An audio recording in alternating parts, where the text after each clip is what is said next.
zer dan txakurrak eragitzen duen gaiz bat, neospora izena duen bat, abortua kausatzen duena da. Beno, posibilidade pila dabe, ez da euniko matematikoki txakurrak kaka iten badu, eta belarriak uten badu, eta ganaua jaten badu, ja prozesua, aborto, ez da hori de oleina. Baina, baidaka posibilidade bat, zamorro batzu bihurtzen dira txakurrak iten duen kaka hartan, justu tokatzen bat zezu belarra gara hortan ematia, gano bai, orduan pasatu eta abortutu leke, 3-4 hilabeteko umia barruan baldunak. Hoi posible hori, dakigu, seguru. Eta dago gaitzori, dakau gaitzori. Eta gertau izan da. Gertau izan da, eta gertatzen egia.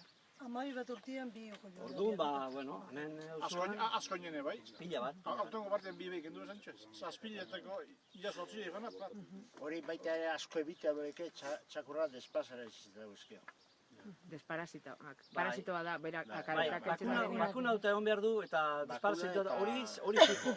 Bestelakoak kriston problema sortu lezke.